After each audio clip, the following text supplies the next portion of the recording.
Hello everyone, my name is Randy Walsh. Some of you may actually know me from my music videos on YouTube, and I'm going to be posting more of them soon. I've just been quite busy. The reason why I've been busy is I've written my first book, and it's called The Apollo Moon. It's actually about the Apollo Moon missions, and actually more what I believe to have been a hoax. So what this video is about is I'm going to give you a brief overview of what the book is about. So starting with chapter 1 is about the Apollo 11 moon landing. Now the reason why I wrote this chapter is it's been 50 years, so I wanted to refresh on the details, and I also want to use Apollo 11 as a template to discuss the technology in subsequent chapters. So chapter 2 is about the Saturn V rocket. Now I go into a little bit of history here in the Saturn V rocket, starting with the scientists that were recruited and how the Saturn V came to be. And I also talk about the F1 engines. Now the F1 engines are a very integral part of the Saturn V rocket. Without the F1 engines, there would have been no moon landings, because you needed the power of the F1 engines to lift the hardware into low Earth orbit and then subsequently for a moon landing. And I discuss the questionable tactics or the questionable testing of both the F1 and the Saturn V. And I think you'll find my conclusions startling. Chapter 3, we go into, we talk about the Apollo guidance computer. Now, this is a very interesting subject because there's been a lot of controversy about how capable this computer actually was. And you have to keep in mind that this was innovative technology for the 1960s, and it was done very quickly.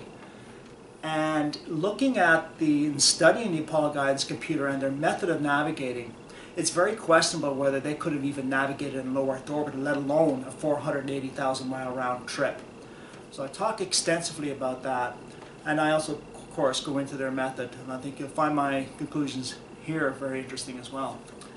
Chapter 4 is we get into the aspect of radiation in space, more specifically the Van Allen belts, solar particle events, coronal mass ejections, and GCRs.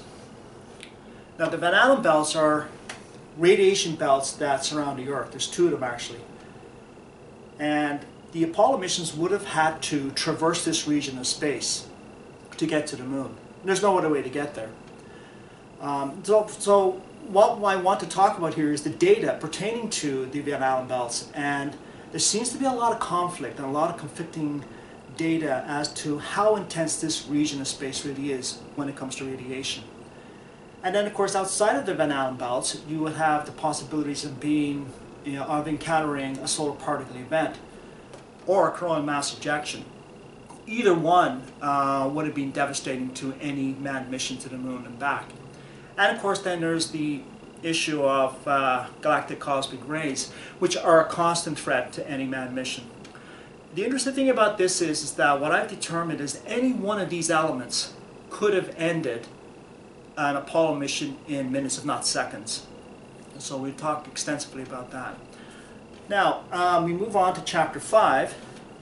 Chapter 5 is actually a continuation of Chapter 4 regarding the radiation. I get into the shielding that would have been required as opposed to the shielding that the Apollo missions had. And from there we get into the thermal aspects of the Apollo missions. Now this is a very interesting subject.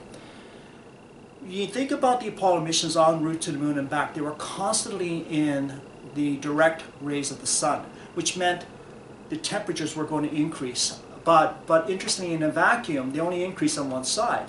Because remember, there's no convection or conduction in a vacuum, so there's nothing to transfer that heat from one side to the other. So they had to find a way to even out the heat. And I look at this extensively.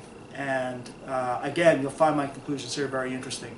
From there we go into the issue of micrometeoroids, which is the real chances of having an impact by micrometeoroid was very real.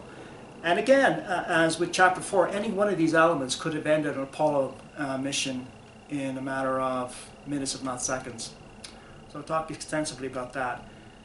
Chapter 6 we conclude with a look at the missing documents, and there are a lot of them. Either the documents are incomplete or they're missing, which is disturbing. And we're talking a lot of documents here. And most disturbingly, I talk about the telemetry tapes, the missing telemetry tapes. Thousands of reels of missing telemetry tapes for Apollo 11. I talk extensively about that. Anyway, the book is called The Apollo Missions, Hiding a Hoax in Plain Sight. It's going to be released soon on Amazon.com. And I've actually, I'm going to provide a link. Well, there's a link provided below. You can check out my webpage for more details in the book. I really look forward to your feedback on this. And I look forward to actually reading all the feedback. Thank you.